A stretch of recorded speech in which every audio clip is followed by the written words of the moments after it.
नमस्कार दोस्तों। रूस और यूक्रेन के बीच जारी विवाद खत्म होता नजर नहीं आ रहा। यूक्रेन की सीमा पर 1.25 रूसी सेना के जवान खड़े हैं। स्थिति इतनी गंभीर है कि नाटो देशों और रूसी सेना के बीच कभी भी युद्ध शुरू हो सकता है। इन दोनों देशों में आए तनाव का क्या कारण है? यूक्रेन कभी रूस का अंग रहा है, फिर आज ये दोनों देश आमने सामने क्यों हैं? चलिए इस वीडियो में हम इसके बारे में विस्तार से जानेंगे।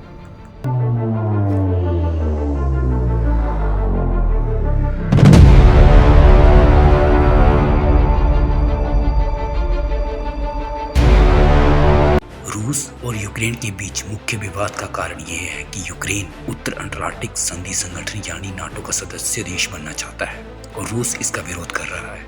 नाटो अमेरिका और पश्चिमी देशों के बीच एक सैन्य गठबंधन है, इसलिए रूस नहीं चाहता कि उसका पड़ोसी देश नाटो का मित्र बने।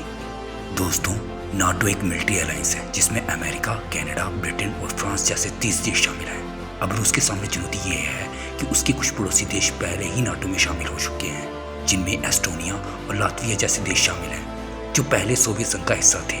अब अगर यूक्रेन भी नाटो का हिस्सा बन गया तो रूस हर तरफ से दुश्मनों से घिर जाएगा और अमेरिका जैसे देश उस पर हावी हो जाएंगे। इस पूरे विवाद ने एक नई युद्ध की संभावना को जन्म दिया है, जिसमें एक से ज्यादा देश भाग ले सकते हैं। इसीलिए इसे वर्ल्ड वॉर के रूप में भी देखा जा रहा है, जिसमें बहुत से बड़े देश शामिल हो सकते हैं। रूस ने यूक्रेन से लगी 450 किलोमीटर लंबी अंतर्राष्ट्रीय सीमा पर 1.25 लाख सैनिकों को तैनात किया है। इन जवानों को यूक्रेन की पूर्वी और उत्तर पूर्वी सीमा पर तैनात किया गया है। रूस ने ब्लैक सी में भी अपने युद्धपोत भी तैनात किए हैं, जो खतरनाक मिसाइलों से लैस हैं। 2014 में रूस ने यूक्रेन में एक महत्वपूर्ण बंदरगाह क्षेत्र क्रीमिया पर कब्जा कर लिया था और तब से संघर्ष अभी तक खत्म ही नहीं हुआ है। रूस ने यूक्रेन की सीमा पर ड्रोन भी तैनात किए हैं, जो पलक झपकते ही किसी भी सैन्य अड्डे को तबाह कर सकते हैं। रूस ने यूक्रेन को चारों तरफ से घेर लिया है। रूस यूक्रेन संघर्ष ने दुनिया को दो गुटों में बांट दिया है, जिसमें एक तरफ रूस है जिसे चीन जैसे देशों का समर्थन प्राप्त है, और दूसरी तरफ यूक्रेन है जिसे अमेरिका, ब्रिटेन और अन्य नाटो देशों का समर्थन मिल रहा है। 1917 से पहले रूस और यूक्रेन रूसी साम्राज्य का हिस्सा थे। 1917 में रूसी क्रांति के बाद यह साम्राज्य बिखर गया और यूक्रेन ने खुद को एक स्वतंत्र देश घोषित कर दिया। हालांकि यूक्रेन मुश्किल से 3 साल तक ही स्वतंत्र रहा और 1920 में यह सोवियत संघ में शामिल हो गया। यूक्रेन के लोग हमेशा से खुद को स्वतंत्र देश मानते रहे हैं। 1991 में जब सोवियत संघ का विघटन हुआ तो यूक्रेन सहित 15 नए देशों का गठन हुआ। हालांकि यूक्रेन शुरू से ही यह समझता था कि वह रूस से कभी भी अपने दम पर मुकाबला नहीं कर सकता और इसीलिए वह एक ऐसे सैन्य संगठन में शामिल होना चाहता था जो उसकी आज़ादी को महफूज रख सके, और नाटो से बेहतर संगठन कोई और हो ही नहीं सकता था जो यूक्रेन की रक्षा कर सके। रूस और यूक्रेन के विवाद में अमेरिका की भी अहम भूमिका है। अमेरिका ने अपने 3000 सैनिकों को यूक्रेन की मदद के लिए भेजा है और उनकी तरफ से यह आश्वासन भी दिया गया है कि वे यूक्रेन की मदद के लिए हर संभव प्रयास करेंगे। अमेरिका के अलावा ब्रिटेन और फ्रांस जैसे देशों ने भी यूक्रेन का समर्थन किया है।